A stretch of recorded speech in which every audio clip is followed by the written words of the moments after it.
अपने पूछे गए सवाल का जवाब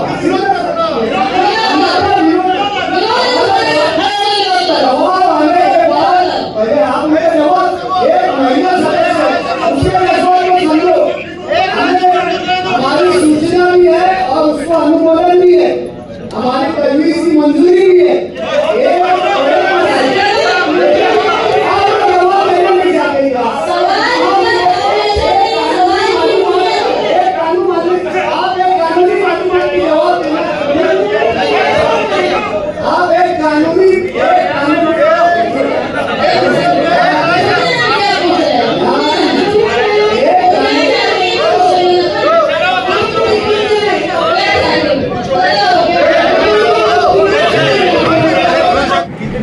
ऐसे प्रस्तावित काम जो टेंडर मार्फत निकाल कर नीति हेड मार्फत निकाल कर काम, मेरी मालूमात में ऐसा है कि रास्ता अनुदान जो था टेंडर होने के बाद, काम होने के बाद जो जनरल का फंड था बिना किसी मंजूरी के रास्ता अनुदान से उसको दी गई। तो जरा सी मालूमात देंगे कि पहले रास्ता अनुदान में कैसे था। उसमें पहले था व्यवस्था, वो बाद में बंद कर दिया, 18-19 के बाद में बंद कर दिया। जो भी रास्ता अनुदान आएगा महासभा की मंजूरी लेनी है और प्रशस्ति मान्यता लेनी है। अभी लास्ट टाइम कोई कितना आपके टोटी बोलने से नहीं है ना साहब, आपके टोटी बोल देने से नहीं है ना, बता चलिए एक लो ना आप सर, ठीक है बता दो। अरे हाजी साहब, इन्होंने पैसे ले लेके 10-10 टके ले लेके रोड किरान के पैसे जनरल वालों को दिए हुए। ठीक है डॉक्टर साहब, ऐसा देखो जी आप बता दो, तो अपन अकाउंट डिपार्टमेंट से पूछे ना, जवाब वो क्यों दे रहे ऐसा बोलना है डॉक्टर साहब, अभी का मामला है जो प्रशासन राज्य में जो करे ठीक है, अभी है इसको मंजूरी दो, कहीं हुआ तो कम से कम महासभा के सामने आने तो ना। ठीक है, आपका बोलना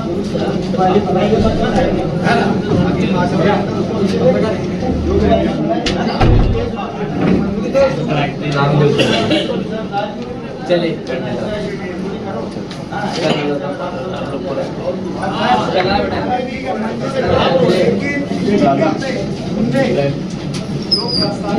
उसको दिए या बाद में दिया, ये सब जनरल बोर्ड मंजूर होता है। हाई कोर्ट के आरोप कंस्ट्रक्शन करना गवर्नमेंट की तरफ से नहीं है, स्कूलों में हाई कोर्ट की भर्ती करना अभी हमारा जनरल बोर्ड का बजट भी आया नहीं। मेरी आपसे ऐसी गुजारिश है कि ऐसे स्कूलें जहाँ पे हम जनरल फंड से कंस्ट्रक्शन कर सकते हैं वहीं पर एक डिजिटल बोर्ड लगाना, कुछ डेस्क वगैरह करना, जो जरूरत की स्कूलें हैं उसको करना। मराठी स्कूल मालेगांव शहर में 2, बाकी सब उर्दू स्कूल है। उर्दू स्कूल में भी मराठी कंपलसरी है, क्योंकि इसके बिहार में मराठी स्कूलों में करना ऐसा लिखा है। तो मराठी स्कूल 2 है, वो भी की जाए, और उर्दू स्कूल है जहाँ पर इसकी ज़रूरत है यानी डिजिटल करने के लिए इफेक्टिव डिस्प्ले बोर्ड और डेस्क हो गया। लेकिन ऐसे आदमी से काम करवाना, ऐसे ठेकेदार से काम करवाना जिसमें भ्रष्टाचार न हो, क्योंकि एक मामला आपने खुद इंक्वायरी लगाई, हमारे आमदार साहब ने इफेक्टिव डिस्प्ले बोर्ड 5 लाख दिया, जो कि जेम पोर्टल 1,19,000 की कीमत। अगर ऐसा भ्रष्टाचार एजुकेशन में होना और इससे भी हमको डिस्प्ले बोर्ड और टेस्ट लेना, मालूम पड़ा 2.5 करोड़ का बजट है, तो 55-10 लाख का एक इफेक्टिव डिस्प्ले बोर्ड ठेकेदार दे दे, तो आप इंक्वायरी लगाए हो तो ऐसे आदमी से काम करवाओ कि कम से कम एजुकेशन फील्ड और आरोग्य में जो 2.5 करोड़ देना है वो आरोग्य केंद्र है, सैनिटरी बेड की मशीन है, ये जरूरत की चीजें हैं। ऐसे सोनोग्राफी मशीन, ऐसे आरोग्य केंद्र पट्टी है, वहाँ पर आरोग्य केंद्र किसमें समझ ये ध्यान में रखा जाए। गरीबों की जो बस्तियाँ हैं वहाँ पर ये लगाया जाए और स्कूलें भी ऐसी खुली जाए जहाँ आप अपने फंड से कंस्ट्रक्शन करें कि एक ही वक्त में 10 स्कूल बनती है तो ऐसी मिसाली स्कूल बने, तो ये फंड का भी इस्तेमाल हो जाए और हमारे यहाँ जो फंड देने वाले का ऐलान है वो स्कूल जनरल फंड भी बन जाए और ये भी हो जाए और डिजिटल बोर्ड भी मिले, डेस्क भी मिले, तो बच्चों कई स्कूलों की छत भी रही है और लोगों को लगे डिजिटल स्कूल बनी है ना कि टीवी सेट लगा दिया जाए ना बच्चों को ये समझ रहे कि ये डिजिटल हुआ है। सिर्फ एक स्क्रीन लगाने से डिजिटल नहीं होता, कर्मचारी करने के लिए इतने एडवांस चीजें जो कि हम अगर 10 स्कूलों में 25% लाख के लिए डिजिटल स्कूलें बन जाएंगे, माने जाएंगे उसको मुकम्मल भी। तर पहिल्या 3 महापालिकांना काही बक्षीस दिलेली आहे। तर हा निधी खर्च करत असताना राज्यभरात आपण आपली महापालिका 1 नंबर कशी आहोत यासाठी हा निधी खर्च व्हायला हवा। पुस्तकी माहिती जे सांगितलं हे अत्यंत बरोबर गोष्ट आहे। महापालिकेच्या शाळांची परिस्थिती अतिशय बिकट आहे आणि या संदर्भात मंत्री महोदयांनी एक स्वतंत्र आढावा बैठक महापालिकेच्या या सभागृहामध्ये सुद्धा घेतली आहे। तर महापालिकेच्या शाळेची परिस्थिती कशी आहे, मला असं वाटतं की मागच्या काही काळामध्ये पत्रकारांनी एक विशिष्ट सिरीज अशी चालू केली, महापालिकेच्या शाळा कशा आहेत, पडक्या भिंती, गळती छप्पर अशा पद्धतीचं आहे। तर या हे सगळं करत असताना काही आमची सूचना आहे की अनेक ठिकाणी बाकीच्या ठिकाणी जी डिजिटल शाळा झालेल्या आहेत त्या शाळा बनवण्यात याव्या आणि त्यासाठी एक समिती स्थापन करावी आणि त्या समिती अंतर्गत जे सूचना देतील त्या पद्धतीने या शाळेच्या गुणवत्ता वाढीसाठी खर्च करण्यात यावा। त्याचबरोबर इथे या मुलींसाठी पीक रूम आणि सॅनिटरी नॅपकिनची व्यवस्था त्या ठिकाणी करण्यात यावी। त्याचबरोबर या ठिकाणी उत्पन्न वाढीचे काहीतरी हे सांगितलेले आहे की या निधीचा खर्च उत्पन्न वाढीसाठी होतो का काय हे तपासण्यात यावं आणि उत्पन्न वाढीचे आपले विषय आहे ते असे अनेक विषय आपल्याला घेता येतील। आता नाशिक महापालिकेने कचऱ्यापासून क्या है ना आपको क्या ख्याल है जो शहर के जो रोड रहे हैं जो आपको जो चीज जरूरत नहीं वो चीज काम करें। शहर के अंदर ही करने मेरा घर किसी तरह थोड़ी रहा है, शहर के अंदर इसका सर्वे किया जाएगा पहले। मैडम एक चीज मैं इससे पहले कि आपको बात बता दे रहा कि महासभा की कार्यपद्धति ये रही है कि पहले प्रस्ताव बनाकर मंजूरी ली जाती थी। अगर आप ये बोल रहे कि महासभा यानी मामूर मैडम का अधिकार है, मेरे को सदस्य को कोई यानी ऑर्डर नहीं करना है, कैसे क्या महापौर का अधिकार है? नहीं अरे भाई ये वो हमारा प्रस्ताव तो इससे पहले क्या होता था महापौर मैडम साहब आपने सारे घर नेताओं को बुलाना, सारी पार्टियों के नेताओं को बुलाना, उनका सुझाव देना, उनको अच्छे रोड जो शहर के हित में जो अच्छे रोड है जिसकी जरूरत है वो रोड की मंजूरी देना और जो जो काम इसके अंदर है उसकी मंजूरी देना। हाउस का अधिकार है मामूल तो प्रस्ताव के साथ अधिकार देने का अधिकार है। बोल रहे हैं मेरा बोलना मामूल का नहीं है, हाउस का अधिकार है और उसको वो करेगा, उसको गाइडलाइन देगा और जैसा हाउस अगर जैसे उसका ठीक है प्रस्ताव लाना चाहिए लेकिन हाउस ही वो करेगा ना। महापौर मैडम शहर का एक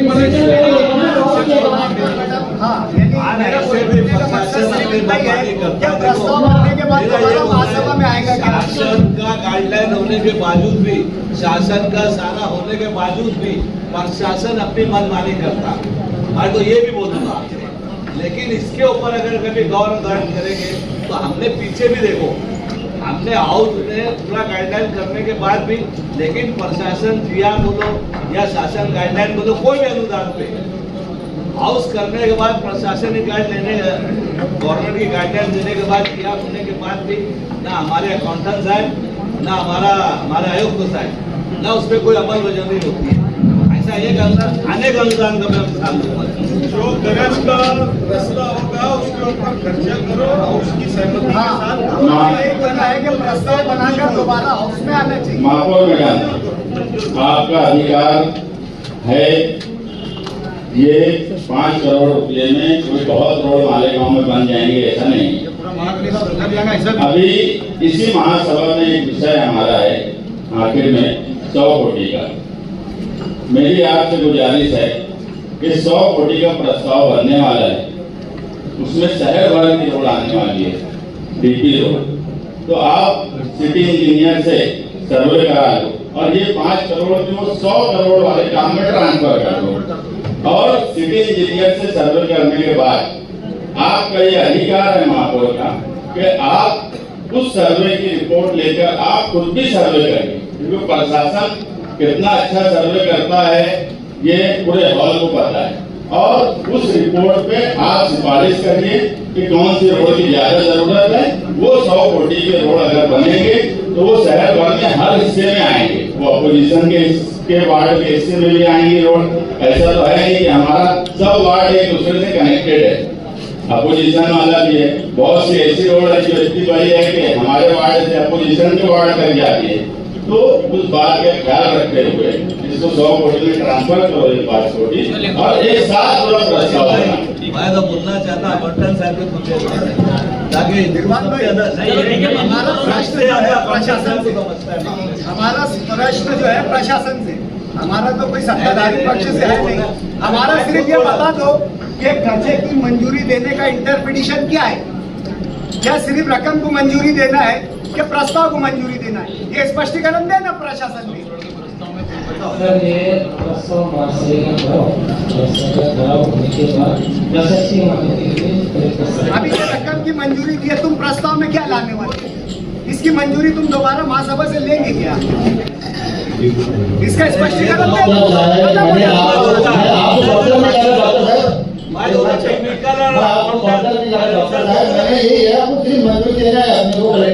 जाएगा और जो शहर के अच्छे हित में जो रोड रहेंगे सारे घटना बैठ को तय कर लेंगे। यहाँ पे महासभा के अधिकार का हनन हो रहा, मैं समझ रहा, मेरी मालूमात मुझे जैसा लग रहा कि हमने इससे पहले हमारी प्रथा रही है कि हमने प्रस्ताव समेत मंजूरी दी है। आज हम सिर्फ खर्चे को मंजूरी दे रहे, कल कैसे मालूम पड़ेगा? तो सिर्फ प्रशासन से हमारा सवाल है।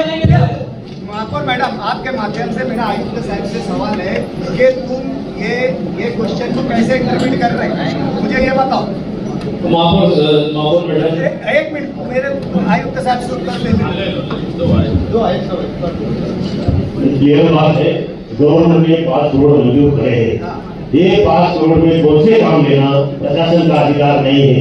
जो गाइडलाइंस है वो महासभा तय करेगी कि भी कौन से काम उसमें लेना है, या महासभा को अधिकार देगी कि भाई तुम घर में जाकर मीटिंग लो, या अधिकार नहीं होगा। नहीं तो यही तय होगा कि कहाँ क्या काम लेना है क्या नहीं तो किसी को अधिकार देगी बहुमत से कि भाई आप उसको अधिकार दिया तो सबके तालमेल करके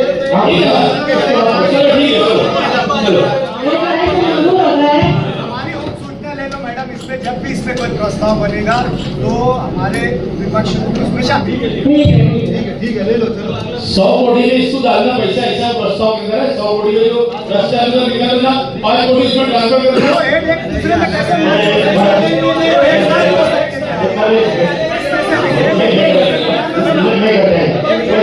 करते हैं आप सेपरेट 5 कोटि का नहीं करते हैं ऐसा, क्योंकि वो क्या है वो प्रशासकीय महासभा के तहत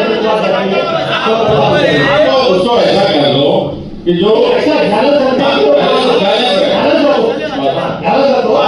आप बैलेंस रख भी रहे, हम भी बैलेंस रखेंगे। 100 कोटि के जो प्रस्ताव बनाएंगे तो ये 5 कोटि के अलग रखो। सिर्फ मेरा ये बोलना है कि ऐसी रोड उसमें इक़्तिदार में है कि अपोजिशन में है, ये ना देखते हुए जो जरूरत की रोड है वो अगर अपोजिशन के वार्ड में भी है तो वो भी लो और प्रशासन ने प्रस्ताव लाना, रिपोर्ट बनाना और महापौर को ये पावर और इख्तियार है कि वो सिफारिश कर सकते हैं, उन्होंने सिफारिश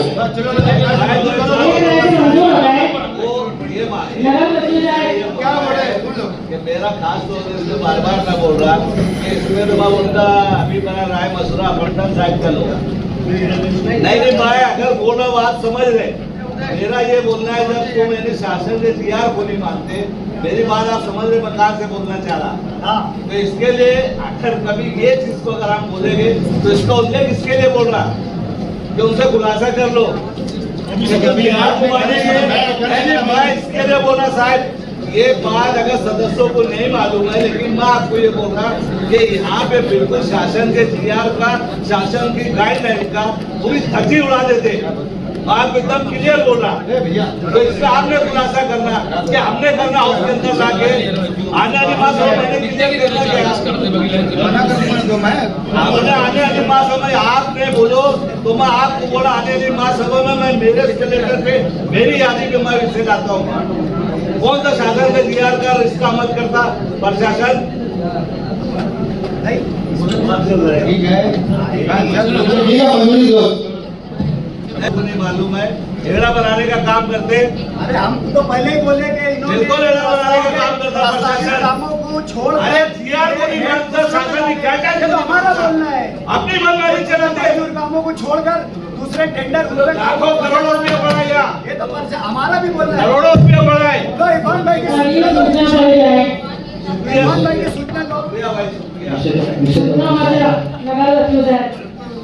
हमारे पूरे शहर में नगर सेवक है, मैं समझता हूँ सबकी तरफ से ये विषय है, धार्मिक विषय है, चाहे गीता हो, कुरान हो, बाइबल हो, चाहे कोई भी धार्मिक कोई भी किताब है जो हम पढ़ते हमारे धर्म के अनुसार, हमारे इस्लाम के अनुसार जो हम पढ़ते हमारे मरवी को हम जो इशारे स्वाब इससे जिसको हम कुरान शरीफ बोलते हिंदू भाइयों को देता है ना, बाइबल, इतनी बेसिक किताबें, धार्मिक किताबें, उसको पढ़ने के बाद ऐसा होता है पुरानी होने के बाद उसके वर्ग निकल जाता है और उसकी बेउमदी होती है। कहीं हम देखते हैं रोड पे चलते हुए, रोड पे पड़े हुए रहते हैं, कहीं रहते, तो उसके लिए एक कब्रिस्तान मालेगांव कॉर्पोरेशन में और माहपुर साहब आपको मैं खास तौर से बोलना चाहूँगा, एक कब्रिस्तान के लिए जगह देना चाहिए, उसको वाल कंपाउंड करना चाहिए और उसको एक बड़ा शेड बनाना चाहिए ताकि पूरे महाराष्ट्र से यहाँ पे लाल मालेगांव शहर के अंदर उसको जमा करेंगे और उसको जमा करने के बाद एक बड़ा खड्डा, 100 बाय 100 गज खड्डा खोदने के बाद उसको वहाँ पे दफन करना, उसको दफन करना ताकि उसकी बेउम्मीदी ना हो। खासतौर से जैसे हमारे मालेगांव के अंदर सोनापुर कब्रिस्तान जिसको बोला जाता है, एशिया का सबसे नंबर 1 बड़ा कब्रिस्तान माना जाता है। पूरे महाराष्ट्र से जो कुरान शरीफ है हमारे जो मदरसों के अंदर पढ़े जाता है, घरों के अंदर पढ़े जाता, वहाँ पे लाया जाता और उसको यहाँ से दूर आंध्र प्रदेश के अंदर गुलबर्गा शहर करके एक शहर है, वहाँ पे लिया तो उसको दफन किया जाता। तो मेरी माहपुर मैडम से गुजारिश है, पूरे हॉल की तरफ से मैं बात बोलना चाहता हूँ कि यहाँ पे जगह ऐसी देना कॉर्पोरेशन है ना, 3 से 4 एकड़, उसके ऊपर एक बड़ा शेड बनाना, उसको वाल कंपाउंड करना, वहाँ पे पानी की व्यवस्था करना, लाइट की व्यवस्था करना और उसको एक साथ साथ मैं ऐसा बोलना चाह रहा हूँ माहपुर मैडम, उसको एक नाम देना चाहिए मौलाना बारी, जो हमीदिया मस्जिद के बड़े कब्रिस्तान की बहुत बड़े मौलाना है, उसका एक नाम देने से बड़े असर पड़ता है।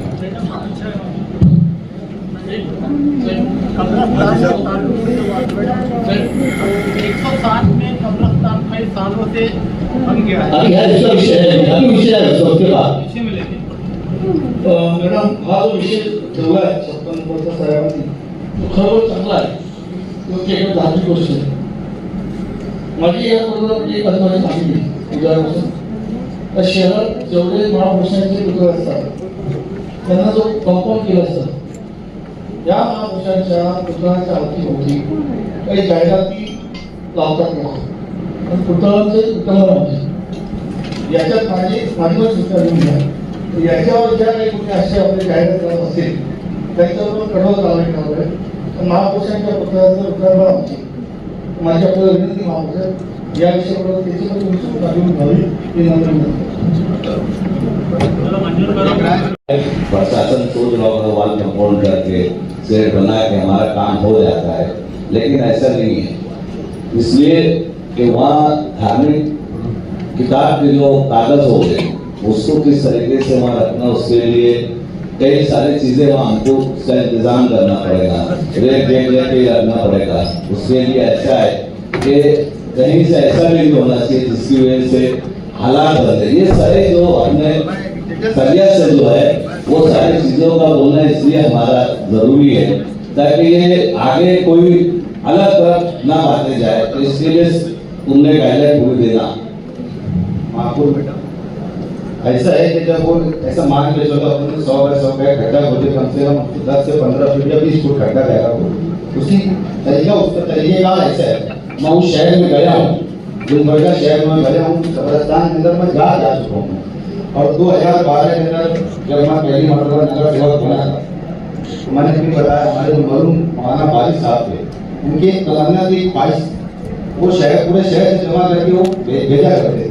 जब वो कब्रिस्तान में गया, जब मैंने पूरी मालूमात की, वहाँ के क्रिश्चियन से मैंने मालूमात की, उसको दफन किया कैसा जाता, तो 100 बाय 100 गड्ढा खोदते, कम से कम 20 फुट बोले 30 फुट खोद, और उसके अंदर कुरान शरीफ को डाला जाता है, जितने वर्ग रहते उसके बाद उसके ऊपर मट्टी डाली जाती, मट्टी डालने को थोड़ा पानी डाला जाता, फिर कुरान शरीफ डाला जाता है ना, उसका फिर मट्टी डाली जाती, इस तरीके से वो दफन किया जाता। और वो 5-6 साल के अंदर वो डिस्पोजल हो जाता, वो वर्ग भी जो पेपर जो रहते हैं वो वर्ग जो है वो भी मट्टी बन जाती। इसमें तो उसकी बेहतरी इंशाल्लाह अल्लाह ने चाहा तो नहीं होगी। और सभी धार्मिक किताबों की बात करें, मैं एक किताब की बात नहीं कर रहा, पूरे समाज के लोग भी है ना, अगर हिंदू भाई अगर चाहते हैं वो उसके इलाके में बना ले, और जो कहीं चाहता है वो इसको उसके इलाके में बनाया जाए, जब सब तक मजहब की बात है।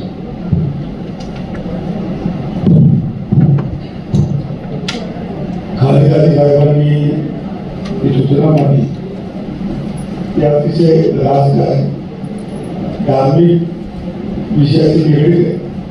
मी हिंदू महासभाच्या वतीने माननीय महापौर मॅडम आपल्याला विनंती करतो की हिंदू महासभांमध्ये पण जे काही मंदिरे बांधली हिंदू एरियामध्ये, त्या ठिकाणी लोक जुने देवाचे फोटो आणि जो रोज हात आपण देवाला टाकतो ते हात पण ते काढतात आणि इकडे फेकले जातात मंदिराच्या आजूबाजूला।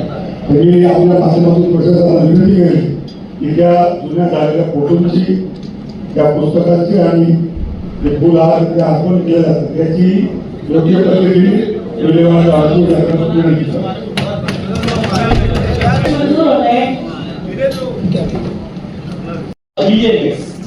ये 3 एक इक्विवेलेंट डिग्री है, ये एक जैसी डिग्री है, लेकिन देखने में आता है अफसोस की बात ऐसी है कि बीएमएस और बीएचएमएस इनको सरकारी नौकरियों में इनको नौकरियां मिल जाती है और इनको अलाउ करते हैं। इसके अलावा बीएमएस डॉक्टरों को सरकारी नौकरियों में अफसोस की बात है जब उनको अलाउ नहीं किया जाता। आज 2010 में मालेगांव शहर में पोलियो के केसेस पाए गए थे, तो 2011 में उस वक्त के मेरे ख्याल से डॉक्टर भरतवाल आरोग्य अधिकारी थे, तो उन्होंने आरसीएच स्कीम थी जो गवर्नमेंट के वो चलाते थे प्रोग्राम आरसीएच, उसमें उन्होंने कहा कि कुछ लोग जो लसीकरण होता था, टीका लगाया जाता था बच्चों को, खाली खांसी का, टीबी का, और उसके साथ साथ पोलियो के डोज दिए जाते थे, तो उसके लिए कुछ लोगों का ऐसा था कि डोज को पोलियो डोज पीता नहीं था और ये टीके लगाते नहीं।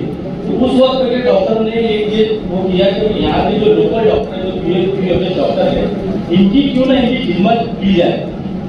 उस वक्त इन लोगों को यहाँ पर कॉर्पोरेशन में लगाया गया और उन डॉक्टरों ने इतना अच्छा काम किया कि अल्हम्दुलिल्लाह मालेगांव से तो पूरे देश से पोलियो खत्म हो गया। उसके बाद आज भी आपको जाएगा 2011 से आज तक वो लोग अपने हॉस्पिटलों में अपनी खिदमत को अंजाम दे रहे हैं। आज भी 1000 के लगभग ओपीडी निकलती है हारून अंसारी हॉस्पिटल में। हमारे यहाँ पर एमबीबीएस एमडी डॉक्टर आते हैं, वो कुछ दिन रहते हैं, उनका पगार उनको पूर्ति नहीं जमती, वो चले जाते हैं। लेकिन आज भी नाइट में रात भर यही बीएमएस डॉक्टर अपनी खिदमत अंजाम देते। उसके अलावा जितने आरोग्य केंद्र है मालेगांव में, वहाँ पर भी 70 हजार पॉपुलेशन के एरिया में वही बीएमएस डॉक्टर बैठकर वहाँ की जो माँ बहनें हमारी हमला माँ बहनें रहती है, उनको जो भी टीका लगाना जो उनके वो रहते हो करते हैं। तो ऐसे लोगों के साथ नाइंसाफी हो रही है माधव मैडम। तो मेरी प्रशासन से गुजारिश, ठीक है साहब आपने प्रस्ताव भेजा, ये करा, लेकिन यहाँ पर मैं अपने डॉक्टर साहब है, हेल्थ ऑफिसर, और मैं उनसे बहुत अच्छी आशा रखता कि पॉजिटिव इंसान है, आपने डॉक्टर साहब थोड़ा इस चीज को फॉलो लेना चाहिए। और कैसे ये लोगों की खिदमत साहब अपन 2010 से 2011 से इनसे अपन काम ले रहे, 10,000 की पेमेंट से ये लोगों ने शुरुआत की डॉक्टर साहब ने। और कई ऐसी चीजें है का मामला सलीम भाई बता रही है, बहुत ये ओरिजिनल होता है यहाँ पर। और ये कारपोरेशन की इज्जत को आज यही संभाले। बड़े डॉक्टर यहाँ आते नहीं है और करते नहीं, अपने जितने भी हॉस्पिटल्स है कारपोरेशन के यही बीओएमएस डॉक्टर और यही लोग संभालते हैं। इसके लिए आपने खुद से डॉक्टर साहब पर्सनली इसके ऊपर रोल लेंगे, कैसे प्रस्ताव कैसे क्या करना चाहिए और इनको परमानेंट करना चाहिए, ऐसी मेरी सूचना है गुजारिश। मैडम ये जो विषय आया है और इसमें जो आपने बताया कि 2010 के जो कार्यरत है इनको ही अपने को जो परमानेंट करना है और इससे पहले इसके फैलाव 1 से 2 बार किए गए ऐसा प्रशासन ने बताया। मेरा ये सोचना है मैडम कि जिन लोगों ने कोविड काल में कोरोना के काल में अपनी जान पर खेलकर जो हालात थे उसका जो मुकाबला करके उन्होंने अपनी महानगर पालिका में सर्विस दी, तो ऐसे कोरोना के ऐसे कोविड में जिन्होंने काम किया उनको भी इसमें प्राधान्य देना चाहिए, यही मेरी सूचना है। अहम सवाल है बीओएमएस डॉक्टर का। मालेगांव शहर में बड़ी तादाद बीओएमएस डॉक्टर की है। जब महानगर पालिका को जरूरत पड़ती है तो बीओएमएस डॉक्टर हमने मानदंड भी लगाया है, इसके अलावा भी हम उनकी मदद लेते हैं। मगर ऐसे अभी जैसे प्रशासन की तरफ से बोला गया कि उसमें टेक्निकल प्रॉब्लम आता है गवर्नमेंट, महाराष्ट्र गवर्नमेंट की तरफ से कि आयुष में 3 डिग्रियां हैं, बीएमएस, बीयूएमएस और बीएचएमएस, जिसमें से बीएमएस और बीएचएमएस ये तो अप्रूव्ड है, मगर बीयूएमएस का मसला जैसे प्रशासन ने बताया ये हर वक्त आता है। कई गवर्नमेंट की डीआर है जिसमें ये तीनों कैटेगरी को इक्वल स्टेटस दिए, ये बराबर है और महाराष्ट्र गवर्नमेंट का भी दिया है। हम उस डीआर को फॉलो करके मेरे पास एक महाराष्ट्र शासन का 4 सितंबर 2014 का लिया है, उसमें 10% जो है बीओएमएस डॉक्टर को लेना के सेवेसाठी उपलब्ध हो असून त्याचे 10% बीओएमएस डॉक्टर लेना, मतलब 10% लेना गवर्नमेंट का डीआर भी है इसमें। हम उसके हवाले से या फिर परभनी जिला परिषद ने बीओएमएस डॉक्टर लगाया, उनके लिए भी गवर्नमेंट पॉलिसी का मैटर है, मगर उन्होंने अपनी अथॉरिटी पे, लोकल बॉडी की अथॉरिटी पे उन्होंने लगाया और क्लियर उसमें मेडिकल ऑफिसर एलएमओ या पदाची शैक्षणिक medical officer MO and LMO या पदासाठी शैक्षणिक अर्धा बीएमएस अशी नमूद करण्यात आली आहे। सदस्य पदासाठी अतिरिक्त संचालक आरोग्य सेवा ओ पुणे यांचे पद जाओ क्रमांक 152 में लेकर इनको दे दूंगा। 22 सितंबर 2022 नुसार एमबीबीएस, बीएमएस, बीयूएमएस ही शैक्षणिक अर्हता असलेले उमेदवार पात्र असल्यास कळविले आहे। तरी सदर पदासाठी एमबीबीएस, बीएएमएस व बीयूएमएस ही शैक्षणिक अर्हता असलेले उमेदवार पात्र आहे, या उमेदवारांची नोंद घ्यावी। इन्होंने बीओएमएस को भी पात्र किया, परमानेंट किया, तो हम हमारे अथॉरिटी पे क्या बीओएमएस डॉक्टर को परमानेंट नहीं कर सकते। अगर परभनी जिला परिषद किया है, गवर्नमेंट ने दिया है जिसमें 10% बीओएमएस लेना, हमारे जितने डॉक्टर्स हैं आरोग्य डिपार्टमेंट उसमें 10% हम ले सकते हैं। मेरा बोलने का मतलब सीधा है कि पॉलिसी मेकर बोल के प्रशासन ने गवर्नमेंट की तरफ डाल देना ये हिसाब नहीं है, रास्ता निकालना ये प्रशासन का काम है। हम अगर महासभा हॉल के विषय लिए तो सबको मालूम है कि ये पॉलिसी मेकर है, ये तो गवर्नमेंट की तरफ जाएंगे। अगर गवर्नमेंट की तरफ भी सिफारिश करना है तो करिए सिफारिश, मगर अगर गवर्नमेंट की तरफ भी सिफारिश करना है तो सारे डीआर, सारे गवर्नमेंट रूल्स रेगुलेशन ये सबको पता है। ये आए दिन ये मामले में अबू आसिम आदिल साहब भी बोलते रहते हैं वहाँ पर विधान मगर अगर हमने ये विषय लिया है तो हम क्या कर सकते हैं, ये प्रशासन ने काम करना, रास्ता निकालने का काम करना, रास्ता दिखाने का काम प्रशासन ने हमको नहीं करना। हमारे यहाँ मसला है कि प्रशासन हमको रास्ता दिखाता है और मैं आरोग्य डिपार्टमेंट से गुजारिश करूंगा, हेल्थ ऑफिसर आहिरे मैडम, कि आप रास्ता निकालिए। निकालने के लिए अगर हमको कुछ जरूरत पड़ती है तो हमारे साथ बैठिए, आप इनकी मीटिंग लीजिए। हमारे एसोसिएशन में डॉक्टर खालिद में डॉक्टर हैं, उनको अच्छा नॉलेज होगा इसमें। मेरा बोलने का मतलब ये कि हॉल में रास्ता निकालने का काम करना, रास्ता दिखाने का काम नहीं करना।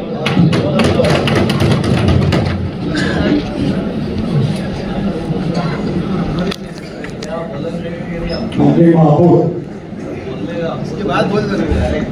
मी जो आयुष अंतर्गत आरोग्य विभागात कार्यरत असलेल्या युनानी आणि आयुर्वेदिक डॉक्टरांना कायमस्वरूपी करण्याचा जो विषय आहे, मी शिवसेना पक्षातर्फे या विषयाला अनुमोदन करतो.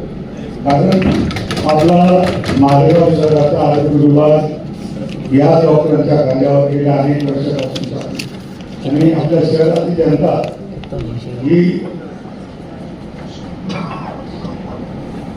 स्लम एरिया जास्त असल्या कारणाने ते प्रायव्हेट हॉस्पिटलमध्ये जाऊ शकत नाही आणि सरकारी दवाखान्याचा उपयोग ते करत असतात. माझी महापौरांना आपल्याला सभागृहाच्या वतीने विनंती करतो की आपल्याच महापालिकेत MBBS पदावर कार्यरत असलेल्या डॉक्टर जयश्री आहेत या MBBSच्या अंतर्गत मानधन तत्वावर आज कार्यरत आहे. तर त्या MBBS त्यांना यापूर्वीचा अनुभव आहे.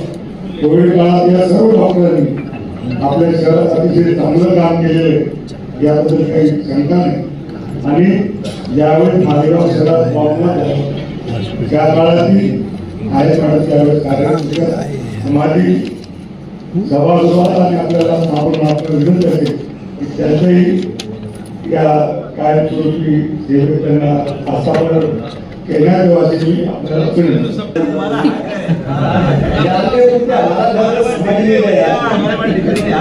महापौर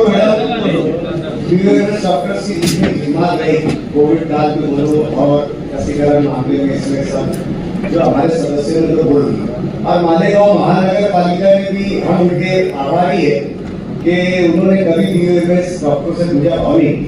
अपने स्तर पर जितनी कोशिश होती थी मालेगांव महानगर पालिका ने उसे सर्विसेज. अभी इतनी बात हुई सब प्रशासन की रिपोर्ट में एक चीज थी कि कई त्रुटि तो समझ लेते थे कि क्या क्यों प्रस्ताव वापस आया. हमारे सम्मानीय सदस्य ने बताया बर्नी वैजनाथ का केस, ऑल इंडिया तिब्बी यूनानी कॉन्फ्रेंस नाम की एक हमारी संस्था है, उसने वहां पाठ पुरावा की.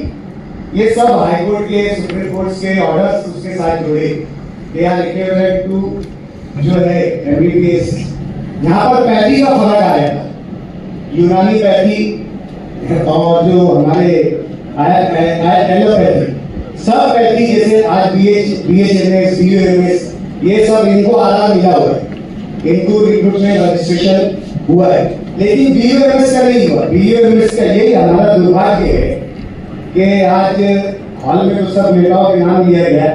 जैसे BMS ये भी हिंदी इनका जो है सिलेबस जो हिंदी में, और इनका लाइन ऑफ ट्रीटमेंट भी जो है वो भी आयुर्वेदिक है.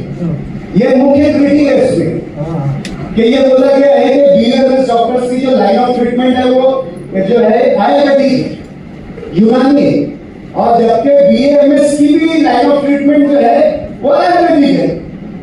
तो हमारा बोलने का मतलब जब इतने बड़े बड़े सदस्य अगर असेंबली में बोलते हैं तो वहां ये डिफरेंस नहीं समझ में आता है. आज ऑल इंडिया यूनानी तिब्बी कॉन्फ्रेंस ने बर्नी वैजनाथ में क्लियरली बोला था कि हमारा इक्विवेलेंट टू MBBS है. सुप्रीम कोर्ट का जजमेंट लगाकर उन्होंने दिए, और वहां पर शासन को ये बात मान्य करना पड़ी अपनी टिप्पणी में कि आप अपनी स्वयं अनुसार अपने उस पर वो भी ऑनरेरियम पर परमानेंट नहीं, लेकिन उनको जो मानधन उनको जो पैसा दिया जा रहा है मानधन दिया जा रहा है वो मालेगांव महानगर पालिका के नगर पालिका के जो डॉक्टर्स थे उन्होंने MBBS के वो निकाली थी पर उसके वो जो पेमेंट जो है उनको दिया जा रहा है.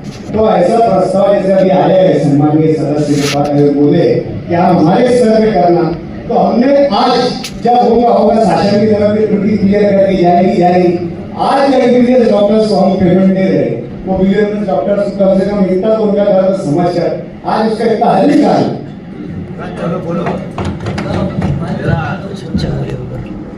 सर मैं ऐसा पूछना चाह रहा आपसे माहौल साहब के हमने जो BOMS में डॉक्टर्स के दान दिए मंजूरी हमारे तरफ से नाम दिए क्या? 11 नाम में कौन कौन नाम है? डॉक्टर वजह ओमकार,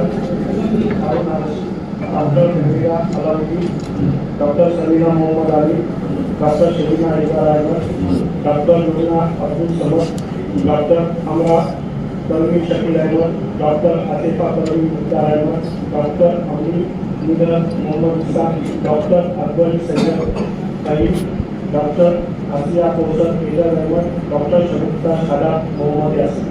आपको पता है कि हमने डॉक्टर मालेगांव महापालिका में कब एंट्री करे? इसका जवाब कौन देगा? 2007 में RCH 2007 से चालू हुआ है और 7 से लेके मालेगांव शहर में, शायद हम सब भूल गए, मालेगांव शहर में 7 से लेके ऐसे अनेक कोरोना जैसे मामले हैं, चिकनगुनिया है, डायरिया है, बम ब्लास्ट है।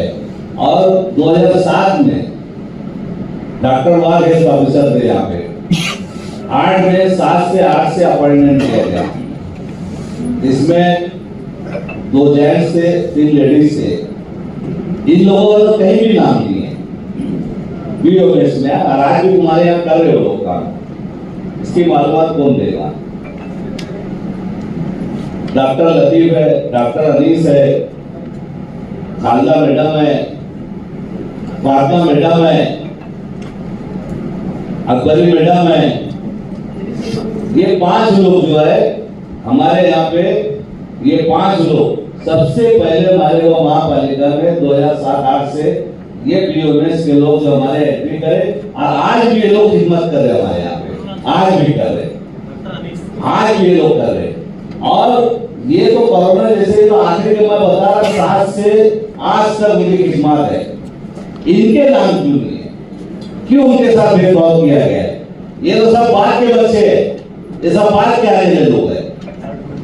आज भी उनको ऑर्डर के लिए मालूम है लाइन लगाना पड़ता, भीख मांगना पड़ेगा, तुम्हारे जैसे लोगों को बोलना पड़ता उनको। आज भी वही खिदमत करते हो लोग। ये मैं 5 नाम नहीं ना आएगा नाम इसमें आए तो साहब महबूब मैडम साहब आपके माध्यम से माननीय कमिश्नर साहब से पूछना चाहता, ये 5 लोग बता रहा हूं आपको, शायद ये स्थापना के लोग हैं, इनको नहीं पता है। ये 7 से है, 8 से है, ये 5 लोग, इनका कहीं जिक्र भी नहीं है। आज उनकी उम्र जो है 55 साल है, 56 साल है, 54 साल है। तो वो टाइम में उनकी उम्र क्या थी? क्यों भेदभाव किया जा रहा? चलो ठीक है, आज उनके घायल हो गई है, लेकिन कम से कम वो जब तक ख्याल है मालेगांव महापालिका ने उनको लेके चलना चाहिए, उनका सब कुछ करना चाहिए। जैसे डॉक्टर खालिद ने बोला कि नहीं MBBS के बराबर, कम से कम उनका आज जायज सी बात है कि हमारा सुपर लेता है महीने का 40,000 35,000 रुपए। ये डॉक्टर है और इन्होंने सिर्फ सभा में नहीं, नीलेश भाई आपको शायद पता होगा कोरोना जैसे हाल में उन्होंने ज्ञान से लेकर संरक्षण और भाईवा 16 तक किए लोगों ने। ये 5 लोगों के नाम, इसका जवाब कौन देगा? है क्या? मैं तो आपको बताता हूँ, मैडम ऑर्डर लगाओगे लोगों का? मैं 7 से बता रहा हूँ, डॉक्टर वार के वक्त से RCH से ये लोग 5 लोग काम कर रहे, आज भी तुम्हारे यहाँ काम कर रहे, इनका नाम क्यों नहीं? माइक पे आके बोलो। नहीं, आप लगे तो बोलो।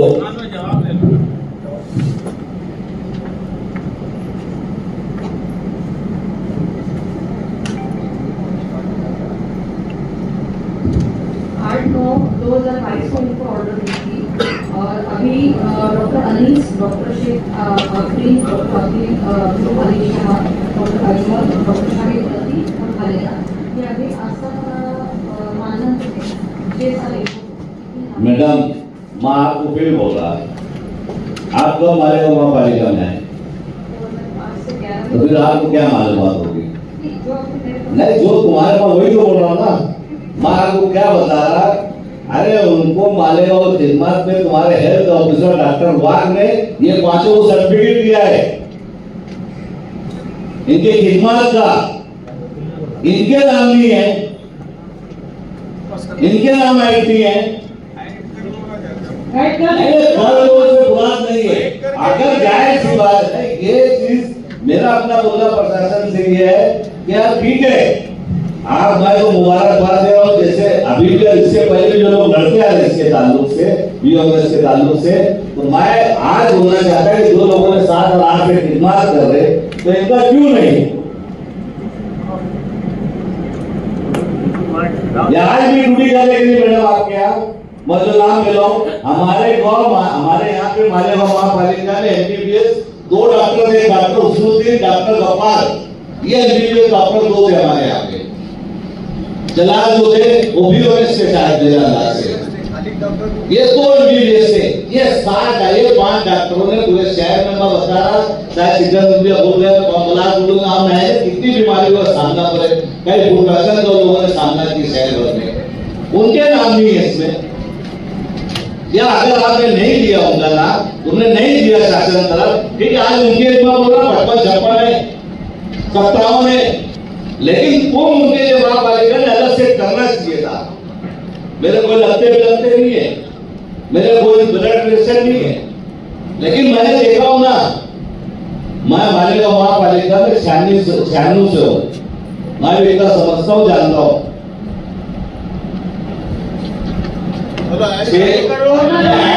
बोलने का मतलब मेरा ये सिर्फ है, खास तौर से ये मामले के अंदर, अरे ऐसे अनेक मामले, इतने मामले बोले के भाई ये कौन सी बात हो गई है? आपके पास जवाब कौन है? प्रशासन स्थापना इंचार्ज कौन है? तू है, तुम्हारे ऊपर और कोई है?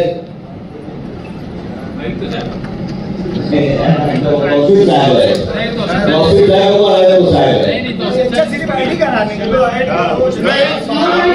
इनके ताल्लुक से क्या है? इन्होंने जवाब देना ना, दो ये जो है आरसीएच, तो एमएचओ, आरसीएच और अपने आस्थापना यहाँ से डॉक्टर लिए गए हैं। मैं बोलता हूँ 2.5 साल से हूँ, बार कितनी आई है, ये 6 महीने के लिए है, 11 महीने के लिए उनकी मुद्दत खत्म हुई, उनको निकाल दो। मेरे पास मुझे कितनी आई, लेकिन मैंने जिम्मेदारी लेके उनको मुद्दत मांग दी है। जो खास करके कोविड में थे, बहुत सारे लोगों को मालूम है, बार अपडेट कितनी आती है कि ये सिर्फ कोविड के लिए लिए गए थे, कोविड खत्म हुआ है, लेकिन अभी चालू है, लेकिन मुझे पता है कि कहाँ को जरूरत है, जरूरत है, इसलिए मैंने मेरी जिम्मेदारी लेके मेरी है जो कंटिन्यू करा पहली बात। दूसरा, पिछले हफ्ते ही मैं मंत्रालय में था, वहाँ अपनी 600 जगह मौजूद है और उसमें आरोग्य भी है, वीडियो में इसका प्रस्ताव के बाद जो अभी बताया जा रहा है वो, तो मैं वहाँ के आगे सेक्रेटरी और कक्षी अधिकारी से अपनी बात की, ये बहुत जो सामाजिक प्रस्ताव है तो इसको आगे चला, जो भी कागज की भूमिका है हम कर देंगे, मुझे खुद बात की कि भाई ये प्रस्ताव जल्द से जल्द चलाओ, अभी आगे बढ़े कहा हुआ तो और एक अच्छा होगा कि भाई ये मंजूर कर दो सके।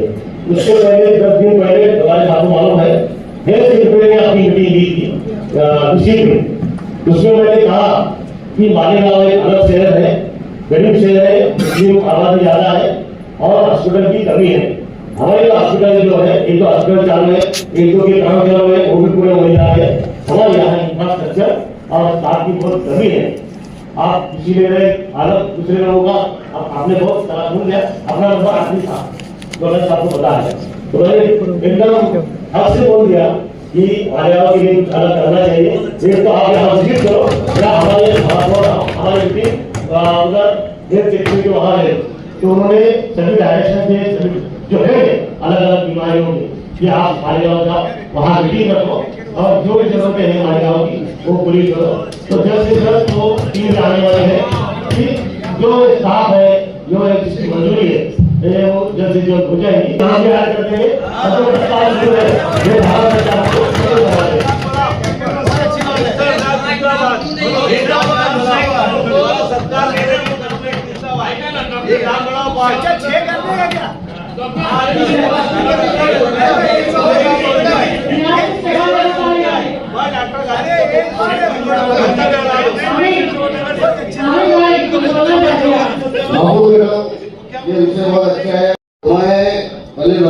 से बोलूंगा और कमिश्नर साहब जो पिछले हफ्ते मिनिस्टर हुए हारून अंसारी, पहले मुझे उसका जवाब दो कि वो क्या योजना बना है, क्योंकि एक महिला उसका इतना मतलब चाहिए जो जिंदगी और मौत के बीच में ढूंढ रही थी, और वहाँ पर 6 डॉक्टर जो है जो बेहोश करने आते, एक भी फोन डालने के लिए तैयार नहीं। मैंने डॉक्टर साहब को फोन किया, उसके बाद कमिश्नर साहब बोला मैं इसको प्राइवेट में लेके जा रहा हूँ और आपको इसकी पूरी फीस देना रहेगा। तो खैर वो तो फीस आके मैं लूंगा महासभा के बाद, लेकिन अभी जो है इसके बाद भी मैं वहाँ पर जाना चाह रहा हूँ। बोले 11 के बाद कोई डॉक्टर बैठा नहीं, वो जो लेडी डॉक्टर है वो बोले बेहोश करने वाले आएंगे, वो अकेली जो एक लेडी है वो बैठे रहती है। लेकिन यहाँ पे जो है डॉक्टर साहब को फोन करने के बाद कोई आएगा, उनका भी फोन उठाया नहीं आ रहा। तो ऐसे लोगों को क्या उसमें ऑब्जेक्शन दिए मेरे को मालूम है।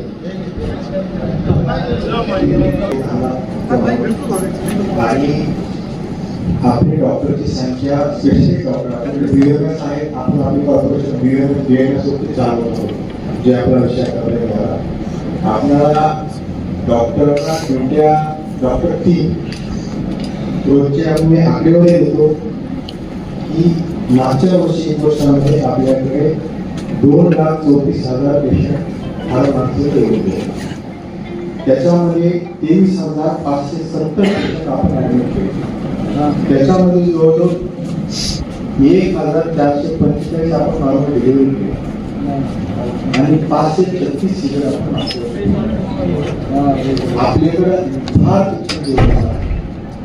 आणि मागच्या महिन्यामध्ये सातत्याने फास्ट जाण्याचा प्रयत्न केला, परंतु दरम्यान डॉक्टर हमने यहाँ पर बहुत सारी स्कीमें जैसा बिहारी कटर के अपने पास बहुत सारे काम आते हैं शहर में, उसी के साथ साथ इसमें वाटर सप्लाई के लिए अमृत योजना का भी उसमें विषय है कि हमें जैसे शहर बड़ा हुआ है अपना और जहाँ पानी के जो फ्लो है, पानी का जो दबाव है बहुत कई जगह पे कम है, तो वहाँ कुछ नई पाइपलाइन डालना और कुछ तो फ्यूचर में जो शहर जो हिसाब से अपना बढ़ रहा है तो नया फिल्टर प्लांट इसकी भी आपको जरूरत पड़ सकती है।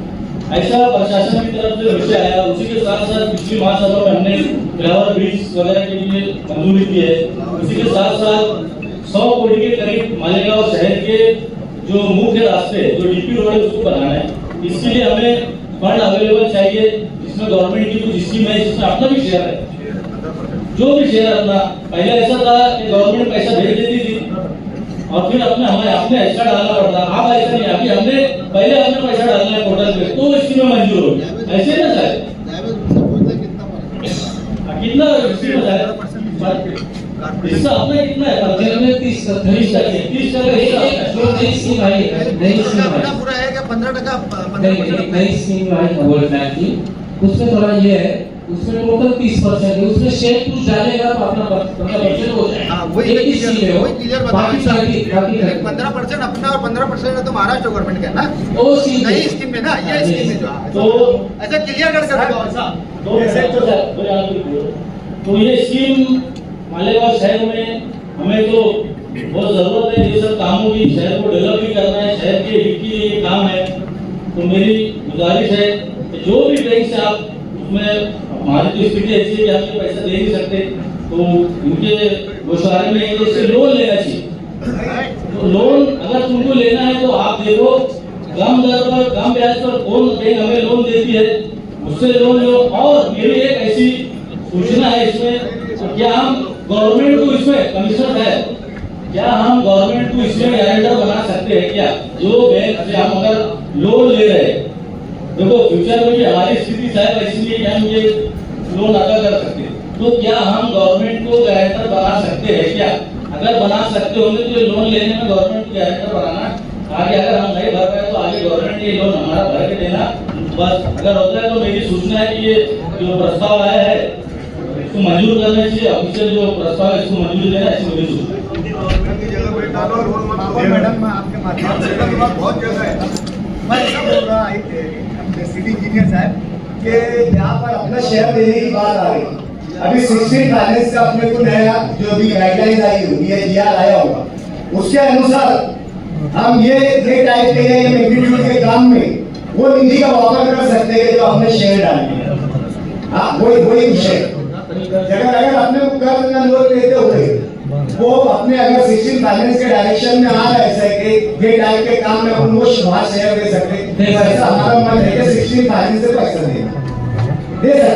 पूरा पूरा तो नहीं कर पाएंगे। नहीं जितना भी शेयर 2 कोटी जो अनुदान के लिए रकम भेजने वाले प्रस्ताव 100 कोटी, वो 100 कोटी को हम 4 प्रभाग में लेना, ऐसा बोलना है। जो मुस्तकिल भाई बोले कि भाई हमारे अपोजिशन के वो चाहे रूलिंग वाले 25-25 करोड़ रुपया चारों प्रभाग में डिवाइडेशन करना चाहिए। और जहाँ पे जरूरत है, जैसे हम तो अपोजिशन में है, जहाँ सही मायने में जरूरत है रोड बनाने की, वहाँ पे सर्वे करके डिपार्टमेंट के लोगों ने वहाँ पे वो रोड बनाना चाहिए। एक दूसरा, जितने भी शासन की जो भी हमारे पास में निधि आए, उसमें मेरी ऐसी पूर्ण सूचना है, तमाम नेता और हमारे जो सीनियर कॉर्पोरेट उनको लेके मीटिंग पहले ली जाए। मेरे महापौर साहब 84 तो साथी में है, हम खड़े अकेले। महापौर साहब मैं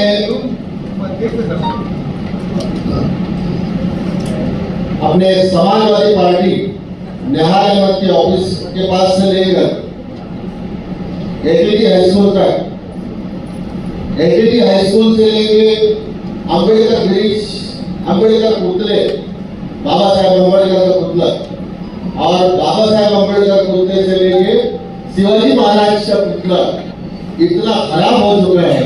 तो मैं मुस्तकिल भाई ने जैसे बोले कि जहाँ जरूरत है वहाँ पे करना जरूरी है, तो मैंने एक लेटर दिया हूँ, ये तीसरे महीने में लेटर दिया हूँ 11/3/2026 माननीय महापौर के नाम से। तो इसके ऊपर महापौर साहब ने सीरियस थोड़ा सा मेरा ये बोलना है कि ये रोड पहले बनना चाहिए, और बहुत बड़े बड़े खड्डे हैं वहाँ पर। मैं शॉर्टकट ही बोलूँगा, महापौर साहब ने बोले तो मेरा ये बोलना है कि वार्षिक टेंडर जो रहता, वार्षिक जो खड्डे भरते जो अपने पेशवर का, तो उसका टेंडर है या निकलने वाला है? हो गया टेंडर हो गया। नहीं, सुनो, वो जवाब देगा नहीं, जवाब कौन देगा?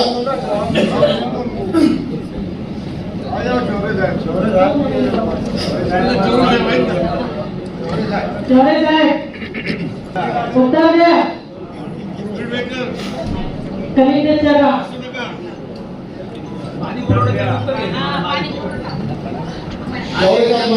ये जो बोले वो रोड डाल दो उसका।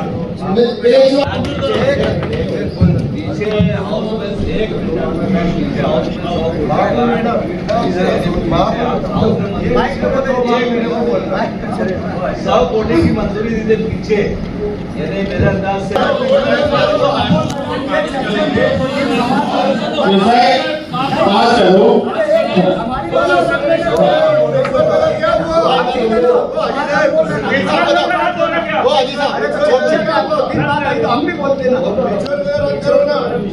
सन्माननीय महापौर साहब, शहर में सबसे अच्छे रोड जो मैंने उसे दिया, उसमें थोड़ा सा मैं बांधकाम डिपार्टमेंट के इंजीनियर से ये बोलना चाहूँगा कि 1 नंबर रोड टिलवाई रोड है, शिवाजी पुतले से लेके अम्बेडकर पुतला है, तो इस्टीमेट अगर बनाया जाए तो पार्टी ऑफिस जो है समाजवादी की, वहां से जो मतलब फुटपाथ छोड़े गए है, वो फुटपाथ ना छोड़ा जाए। वो साइड में जो है, वो साइड में जो है गड्ढा आगे है और फुटपाथ वो है 5 फुट का, तो वहाँ अतिक्रमण होता है। तो मैं इनसे बोलूंगा कि एस्टीमेट ऐसा लगे ताकि रोड बड़ा दिखे और लोग अतिक्रमण ना करें। एक बात और ये बोलना चाहूंगा शेरवान साहब से, महापौर साहब, कि हम अतिक्रमण पूरे शहर के निकाल रहे हैं। हमारा अतिक्रमण का प्रोग्राम बहुत अच्छा चल रहा है, कोई बात नहीं है, लेकिन उसमें एक बात जो मलबा निकल रहा है अतिक्रमण का, जो माटी है पत्थर है, वो वहाँ जगह में पड़े रहते, तो वो भी उठना चाहिए माफो मैडम, जैसे अभी ये चर्चा में 2-3 बात निकल कर आई, एक तो अपने पैचवर्क की, दूसरी इनकम सोर्स बढ़ाने की, और तीसरी ये सबका साथ सबका विकास वाली बात निकल गए।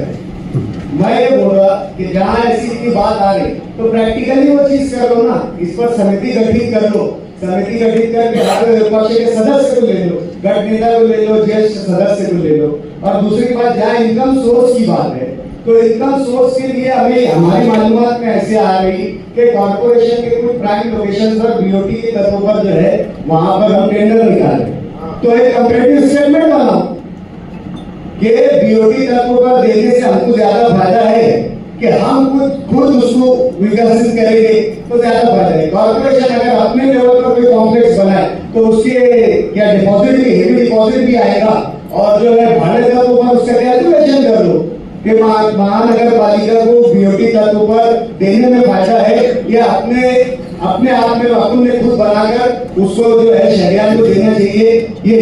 और तीसरी बात जो है पैचवर्क का जहाँ मसला आया, मेरा ऐसा बोलना है कि हमने तो स्टैंडिंग में भी ये प्रश्न करे थे कि आप जो 1 करोड़ का टेंडर निकाले, 90% जो है वो रोड जो है उसका कॉन्क्रीटीकरण हो गया है, तो फिर 1 करोड़ से तुम्हारी अमाउंट का तुम एक सनलिमिटेड रोड गैजेट करते, अब वो जब रोड बन गए तो रिपोर्ट में तुमने वो रोड के डिलीगेशन क्यों नहीं दी? ये हमारा भी प्रश्न है।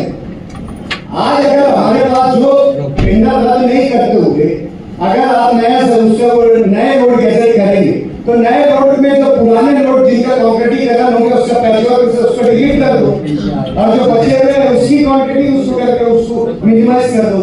उसके टेंडर रास्ते बनाने की बात चल रही है, रास्ते बनना चाहिए, अच्छी बात है। मेंबर साहब ने कहा कि चारों परिवार में 25-25 करोड़ देना चाहिए।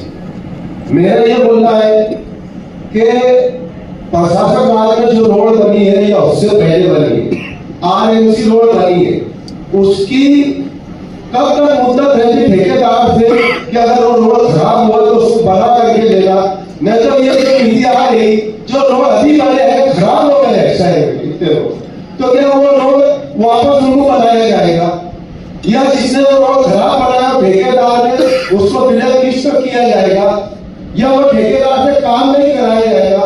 महापुर मैडम, जब अगली बावड़ी में हम लोग थे तो मरुन से रसी साहब हम लोग से कहा करते थे कुसुम्बा रोड जब बनी तो हम चारों कारपोरेटर में उसको बजट करा, उन्होंने ये कहा था कि तुम्हारा बजट ये रोड में दे दो, इसको बहुत अच्छी हमने को बनाना है। मैं बता रहा हूँ आपको, हमारा चारों कारपोरेटर का बजट लेकर वो रोड इतनी हेवी बनी थी कि वहां से 70 टन की गाड़ियां गुजरती है, वो रोड अभी खराब नहीं हुआ। आप कब्रिस्तान से सुलेमानी मस्जिद से पवारवाड़ी तक जाओ, अब्दुल्ला मदरसे के पास वहां पर रोड में बड़े बड़े खड्डे पड़े हुए, ऐसी कई लोग जो आरएमसी रोड के 20 लाख 50 लाख करोड़ों रुपए की वो रोड 2 साल में खत्म हो गई है। तो मैं सिटी इंजीनियर साहब से बोलना चाहूंगा, जब काम चालू होता है तो इनका काम है वहां पर विजिट करने का, वहां पे विजिट होना चाहिए, कौन सी कॉलोनी में काम हो रहा है इन्होंने देखना चाहिए। इतराफ की आबादी तेजी से बढ़ रही है। यहाँ से ऐश्वर्यनगर कब्रिस्तान, बड़ा कब्रिस्तान काफी दूरी पर होने की वजह से इस इलाके की आवाम को अपने मजलूम की तस्वीर के लिए काफी दुश्मनियां करना का सामना करना पड़ता है। इस इलाके में कब्रिस्तान शुरू होता है तो इस इलाके और इशराक के इलाकों की आवाम की खुशनसीबी होंगी। मेरे साहिबा से गुजारिश है कि कब्रिस्तान शुरू करने की तजवीज को फौरी मंजूरी किया जाए। साथ में शेख गुबरान शेख उस्मान कुरैशी बिरादरान इस्लाम पार्टी की जानिब से शुक्रिया अदा करता हूँ। इन्होंने एक नेक काम को अंजाम दिया और अपनी करोड़ों की जमीन कॉर्पोरेशन के हवाले करके कब्रिस्तान शुरू करने की गुजारिश की। और सर्वे नंबर 107 वहाँ पर भी पूरा अधूरा काम पड़ा है, वो कब्रिस्तान को भी चालू करना चाहिए। हाल की तरफ से शुक्रिया लेकर उनको लेटर भेजे होंगे ना शेख उमरान शेख उस्मान कुरैशी खान वाले पूरे सर्वोदय के हॉल की तरफ से शुक्रिया। कॉर्पोरेशन और शहर का वो शुमारी हिस्सा उनका एहसान मंद है तो उनको देना चाहिए। कब्रिस्तान उन्होंने तैयार किया है, वाल कंपाउंड, जनाजा हॉल सब रेडी है। अपने कारपोरेशन से गुजारिश है कि वहाँ पे रास्ता, लाइट और पानी की व्यवस्था होनी चाहिए और जल्द से जल्द वो कब्रिस्तान चालू करने की अनुमति देनी चाहिए। पर क्या करें, पवारवाड़ी में 107 में जो कब्रिस्तान है वो कब्रिस्तान का वाल कंपाउंड का काम थोड़ा सा ही बाकी है, उसका कुछ बजट का विषय है, वो जल्द से जल्द कंप्लीट करके वो भी कब्रिस्तान जल्द से जल्द पूरा हो रहा वो भी चालू करना चाहिए। ये आपसे गुजारिश है। सही है कि गलत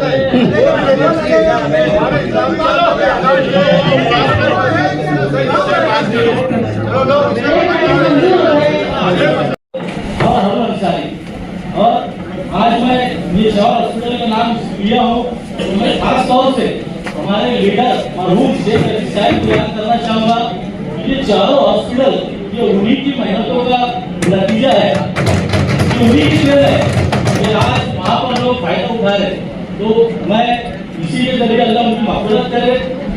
आज जो एरिया है सिविल हॉस्पिटल का, उस एरिया से लगकर जो नेहाल नगर है, सलीम नगर है, सदर नंबर 55 है, उतार नगर, बर्तन नगर के जो एरिया के जो लोग हैं वो सिविल हॉस्पिटल से फायदा उठाते हैं, वहाँ पर उनको कहीं पड़ता है।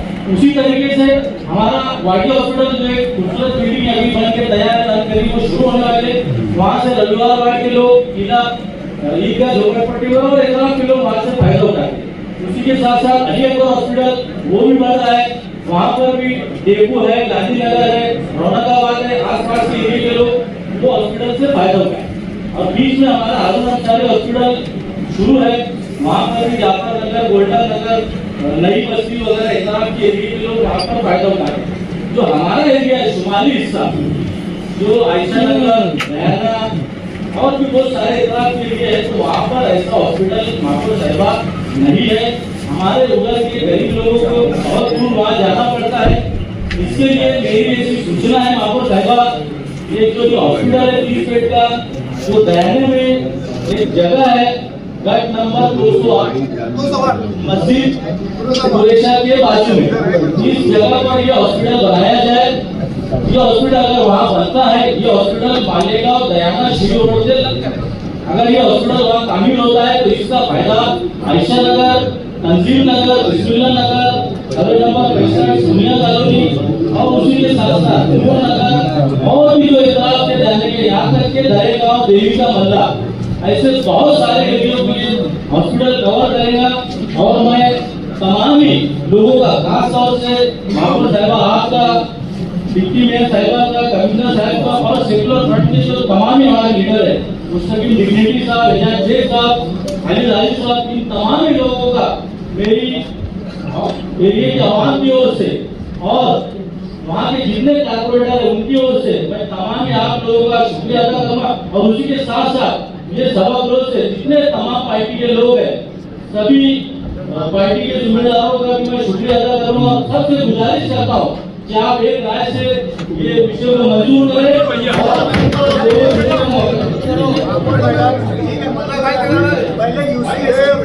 ये जो है ये स्कीम क्या है, इसमें क्या क्या कंपोनेंट है वो बताओ, और हम भी हमारे इलाके की जरूरत बताते हैं कि मालदे में क्यों जरूरी है वो पहले आप मालूमात दे दो। हमारे भी मालदे की लोक संख्या बहुत बड़ी है, एक अली अकबर जो है हम उस पर डिपेंड है और बहुत बड़ा एरिया हो गया है। हमारे एरिया में क्यों जरूरी रहेगा इसके बाद हम बताते हो।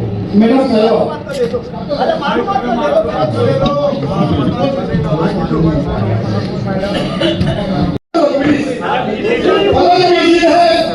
जहाँ बिजली ग्रामीण की हमारे बिजली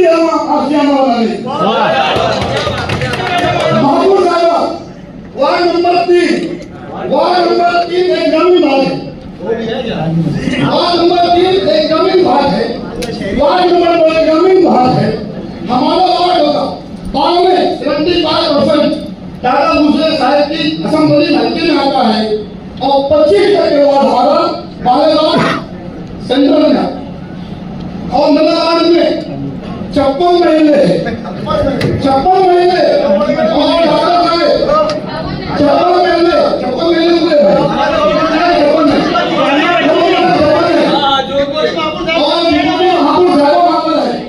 मैं वहां चुन के आया हूँ, साहब को चुन के आया हूँ और ठाकुर साहब काली मिट्टी का इलाका है इस इलाके के अंदर बिस्मिल्लाह नगर, अंसार कॉलोनी, अब्दुलबाग, कुबाबाग, हाजीबाग, अफसर अली, सोनिया नगर, काबरा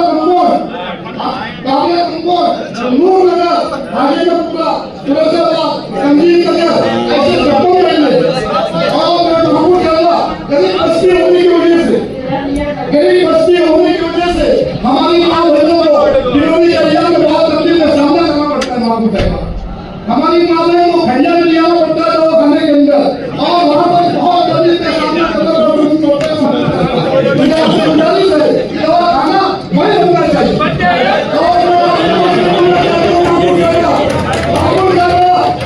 बोलना चाहता हूँ कि वो 30 मिनट का दवा खाना आप आसमान में क्या नजर आता है उस भवन में क्या दिया मालूम पड़ेगा। मैं यहाँ के लोगों से कहना चाहता हूँ, लोग यहाँ के मित्रों को कहना चाहता हूँ, डॉक्टर साहब आप देखिए हम आप इससे हमारे कानूनों में और करें इसमें आप कुछ ना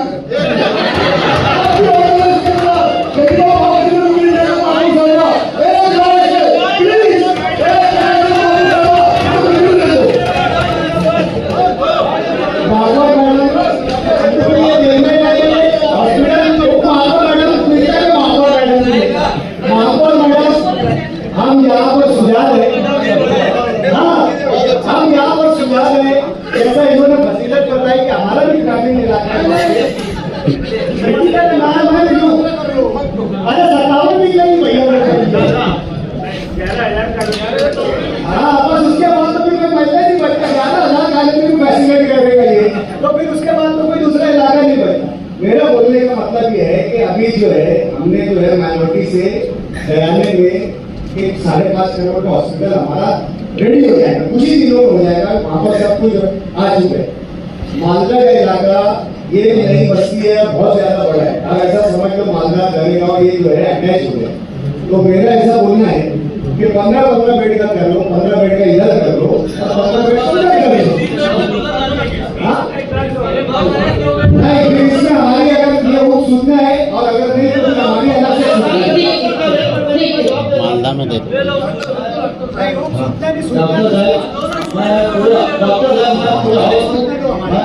बताना चाहूँगा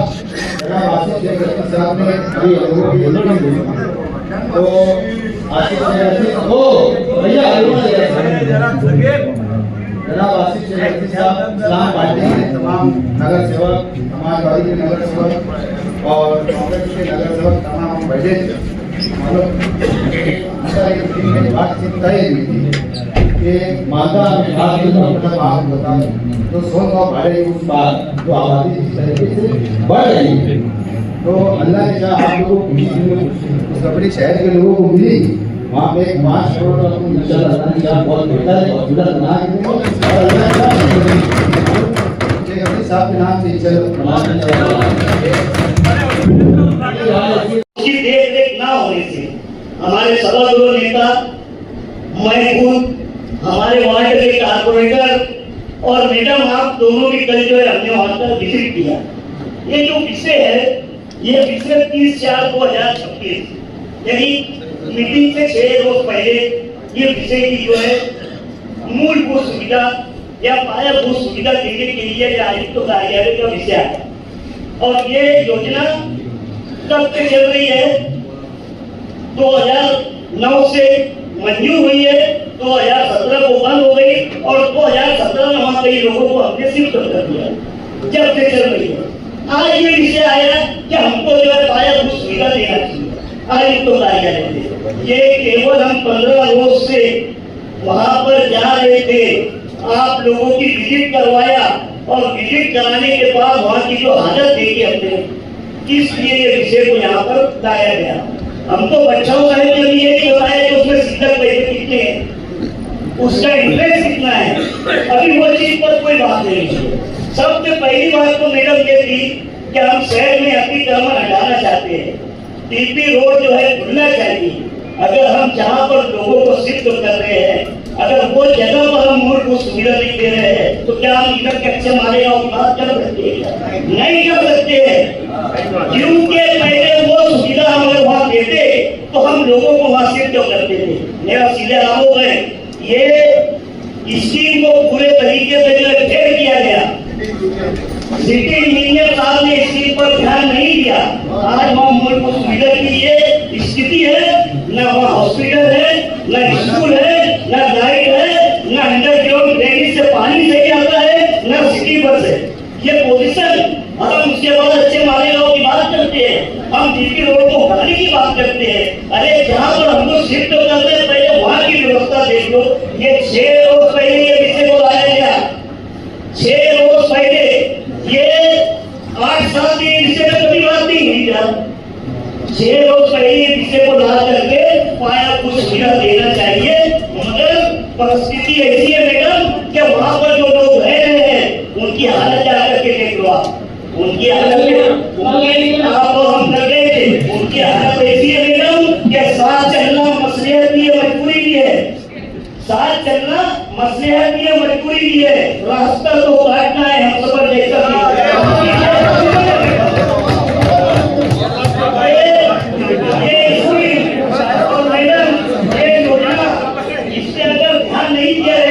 तो आने वाले 10-15 सालों में जिस तरीके से वहाँ पे खिड़कियाँ चोरी हो रही है, दरवाजे भी चोरी हो रही है, तो आने वाले 10-15 सालों में हम बता नहीं सकते कि मालेगांव में कोई जरूर की योजना थी, वहाँ पर जगह मैदान थे। ये ध्यान रखने की जरूरत है कि आप इस पर पूरा ध्यान दीजिए और जो इसके सिद्धांत कहते हैं, जो इस पे इंटरेस्ट है, उसका क्या मूलभूत सुविधा दे सकते हैं वो देना चाहिए। आने वाला इसका नहीं तो बहुत खराब रहेगा। वहाँ की पानी की टांकी की व्यवस्था, वहाँ पर जो एक मिनट वहाँ पर जो ये व्यवस्था है वो बहुत ही खराब है। मेरी ये सूचना है कि इस पे ध्यान देना चाहिए।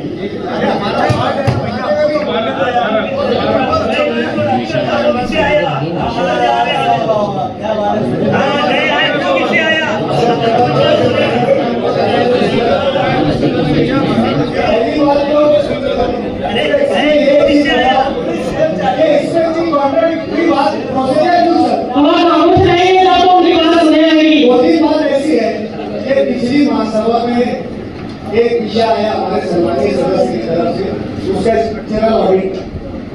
उसका कारण ही यह है कि पूरी बिल्डिंग यहाँ से तो हमें फिर हमको उस पर पैसा क्यों खर्चा करना। और एक सदस्य ने बोले कि 2009 से महानगर पालिका ने इसमें पैसा खर्चा नहीं करी। मेरी मालूमात है कि मेरी मालूमात में आंकड़े ही नहीं है, लेकिन अंदाजित में बोल रहा कि कोरोना काल में कम से कम 3 से 4 करोड़ रुपया उसकी दुरुस्ती पर खर्चा करा। सिटी इंजीनियर सर कितना करेंगे? नहीं सिर्फ आंकड़ा बोला कि कोरोना काल में वहां पर कोविड पेशेंट को शिफ्ट करने के लिए हमने कितना पैसा खर्चा किया? सब 1.5 करोड़। उसके बाद भी उसकी दुरुस्ती के नाम पे और 2 से 2.5 करोड़ रुपए का टेंडर निकल चुके, 3 करोड़, यानी 5-6 करोड़ रुपए तो हमने दुरुस्ती के नाम पर खर्चे कर दिए। और बात इतनी कॉन्ट्राडिक्टरी होगी, 2 प्रोसीजर तुम एक साथ चला रहे, एक तुम आर्डर को हैंडओवर करने की बात कर रहे, वो प्रस्ताव भी चला रहे, और दूसरा तुम वहां पर रिपेयरिंग का भी प्रस्ताव चला रहे। वहां पर तुमको कई बार वहां के स्थानीय लोगों ने वहां की कंप्लेंट करे कि वहां पर से जो है मट्टी चोरी हो रही, मुरुम चोरी हो रही। महानगर पालिका ने क्या एक्शन? महसूल विभाग को लेटर लिखे, महसूल विभाग ने सख्त अल्फाज में बोला कि यह तुम्हारी प्रॉपर्टी है, तुमने उसकी वहां पर हिफाजत करना।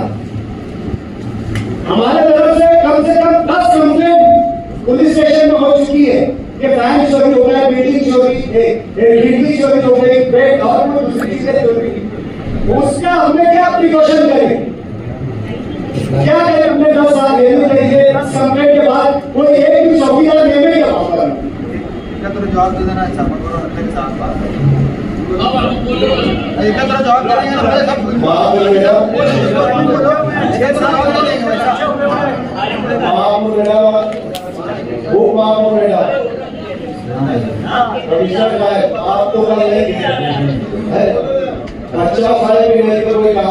नहीं मेरे लिए वो भी नहीं, बाकी फॉरवर्ड है वगैरह अपने रिपोर्टिंग इंजीनियर भी नहीं। मेरा बोलना ये है महापुर मैडम, ये स्ट्रक्चर ऑडिट करने का विषय जब वहाँ पर हम वहाँ पर की आवाज को कोई सुविधा देने की बात करते हैं, सुविधा देने की बात करते हैं, वहाँ पर जो मामला है आज जो जरूरत की चीज है हम वो चीज मांग रहे हैं। स्ट्रक्चर ऑडिट करके उनको कोई भारी बिल्डिंग बना के देने की बात नहीं है। आज अगर स्ट्रक्चर ऑडिट होता है तो रिपोर्ट आएगी कि आज इसको बुलडोजर चला हुआ हालत हुआ है। एक तो उसने तो बड़ी फैसला दो, उनको सहूलियत दो, है ना, उनको सहूलियत दो गरीब लोगों को। वहाँ पे सबसे बड़ा मसला है ड्रेनेज का। ड्रेनेज का जो मसला है, मैं तो बोलता हूँ अगर बारिश अगर हो गई ना तो आपने हमने हमारे आंखों के साथ देखा है, घर आए आप वक्त हो गए तो रूम में पानी सेफ्टी टैंक को जो उनके टॉयलेट की उसका पानी उनके रूम में हमने हमारे आंखों से देखा है। तो ये जल्द से जल्द ये कैसे हो सकता है? वहाँ पर 1500 लीटर की टाकी में 10 घर के 8 मकान के लोग पानी पी रहे, वही टाकी का पानी। आज उनका अभी गवर्नर साहब का ये बोल रहा है कि हमने उसका एस्टिमेट बना के आयुक्त साहब के तरफ प्रस्ताव कब से भेजा, लेकिन आयुक्त साहब ने उसके बजट नहीं डाला। आयुक्त साहब ने ऐसी जगह बजट दिए, लेकिन जब बुनियादी सहूलत लोगों को लगने वाली थी वहाँ पर इन्होंने नहीं दिया। मेरे वार्ड का मसला मस्जिद मदरसे में पानी घुसता, मैंने इनको पीसी बना के दिया, इन्होंने विजिट करे वहाँ पर, लेकिन वहाँ बजट नहीं दिया गया और जहाँ जरूरत नहीं वहाँ करोड़ों से बजट दिया गया। ठीक है, आपने प्रशासन राज में किया, लेकिन अब ये बॉडी आई है, सब वहाँ के नगर सेवक आए हैं, 11,000 कॉलोनी महापुर मैडम सभी वार्डों में वहाँ पे लोग जाके बसे हुए हैं। मैं सभी हॉल में जो मेंबर जो काउंटर के वहाँ पर लोग होंगे तो उनके लिए मैं बोलूँगा मदद करो। ये स्ट्रक्चर ऑडिट करने की बात है, स्ट्रक्चर ऑडिट होते रहेगा, वो करते रहेंगे लोग, लेकिन आज जो जरूरी सहूलियत हम लोगों को देना है वो अजय में अजय कैसे हो सकता? सबसे पहले मैंने अभी जैसे मेरे मालूम पड़ा कि 14 महीने की छुट्टी में चले गए, लेकिन अभी दिखे तो मैंने उनसे भी बोला कि पहले वो टाकी में जो परिंदे गिर रहे हैं उसको फायर ब्रिगेड की गाड़ी मंगाओ, वो सीधा जब बनेगा फायर ब्रिगेड की गाड़ी मंगाओ, जो उसका ठेका निकला है वो ठेकेदार को बोल के उसको साफ सफाई करवा के उनको कम से कम साफ पीने का पानी तो दो।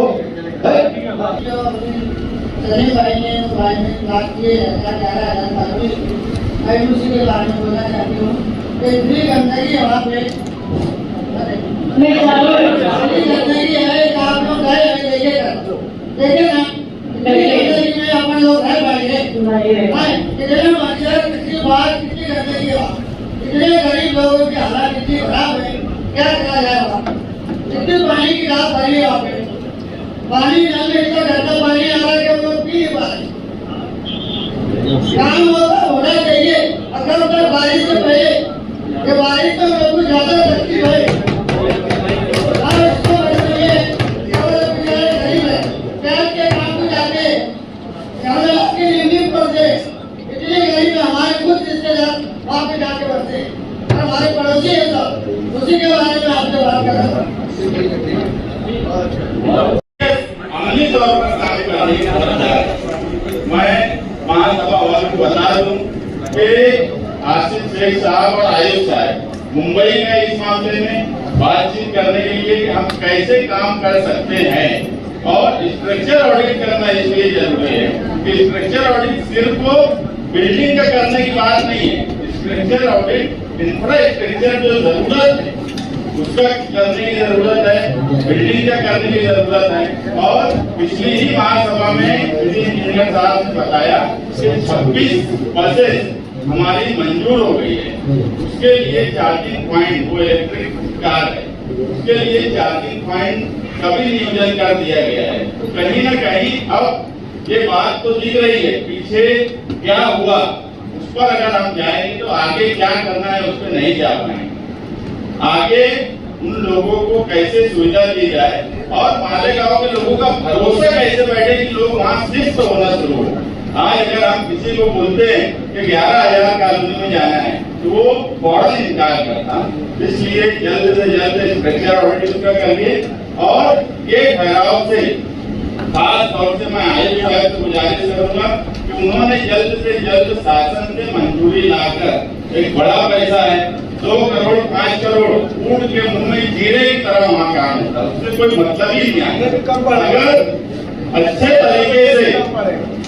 तरीके से इतनी बड़ी रकम है तो सही इंफ्रास्ट्रक्चर के तहत पीछे सिटी इंजीनियर से मैं कभी उस बात के लिए कुछ नहीं हूँ कि वो स्कीम को उन्होंने जिस तरीके से उसको सिद्ध किया वो तरीका ही बिल्कुल गलत था, मगर उस पर बात नहीं करना है।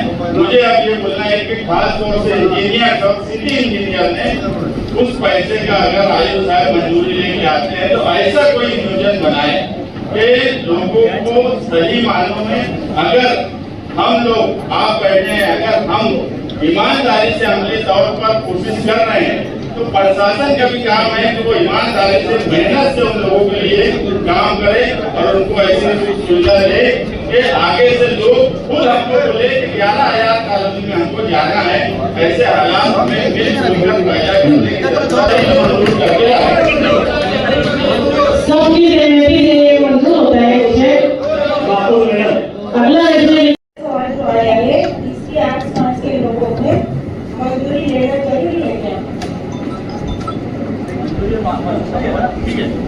महासभा का पावर है। देखो ये जो मैं सुखाई बताई थी के बारे में सरकार को लगा रही है वो सब बात जो वो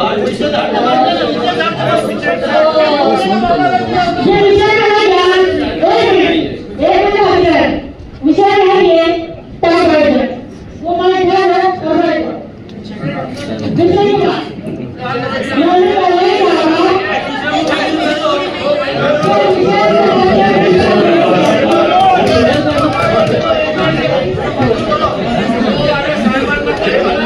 बैठे नहीं ना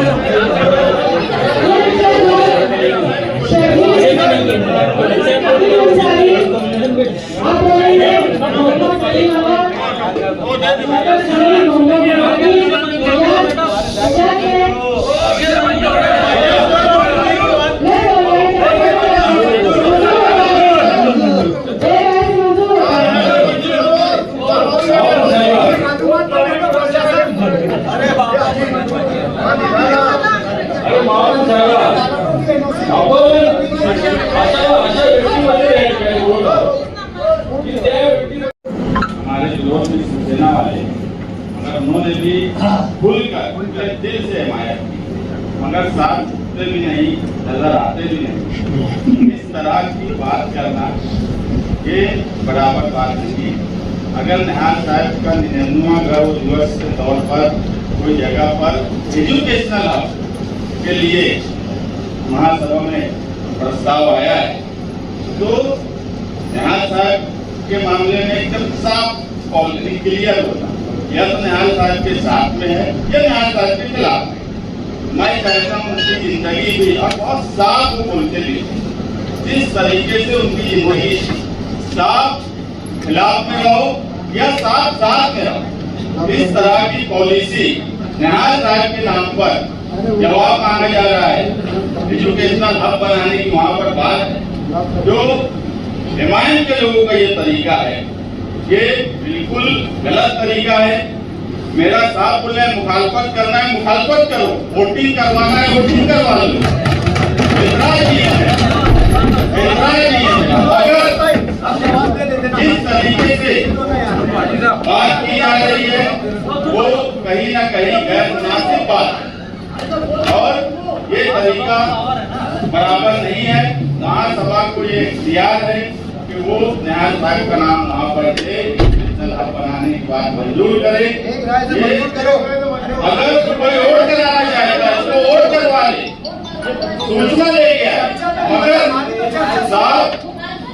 साफ छुपते नहीं, सामने आते नहीं वाली जो पॉलिसी है वो उसकी मुदावत करता है कि इस महासभा में जो तरीकेकार है, आप बोलो ना कि हमको इसकी मुखालफत करना है। एक राय से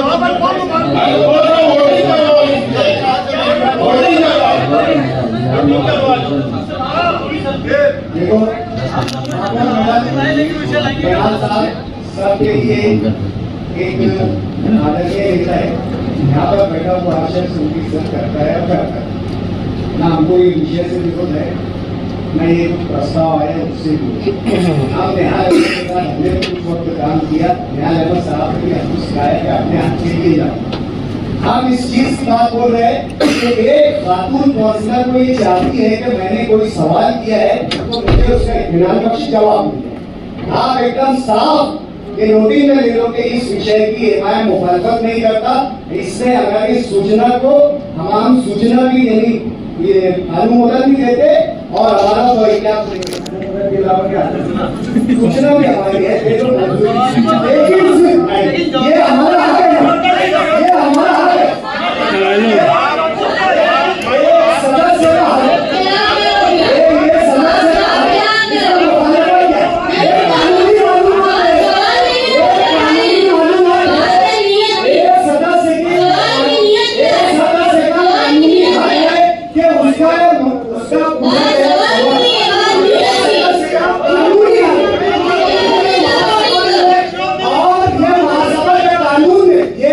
कॉर्पोरेशन एक्ट ने उसको हक दिया है कि वो अपने पूछे गए सवाल का जवाब हासिल कर सकता है।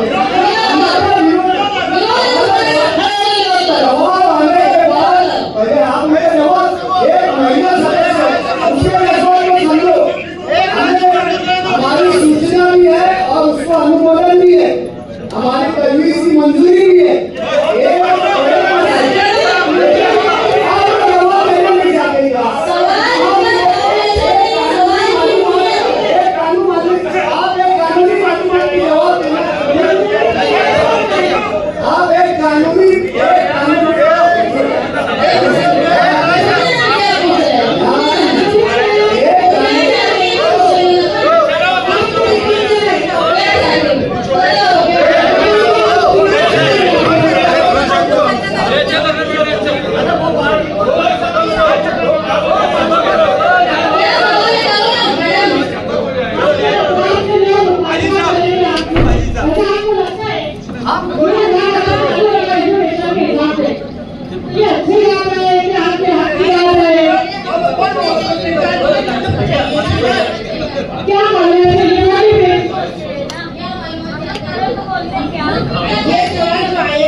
अगर कॉर्पोरेशन की जगह है तो मंजूरी की जरूरत नहीं।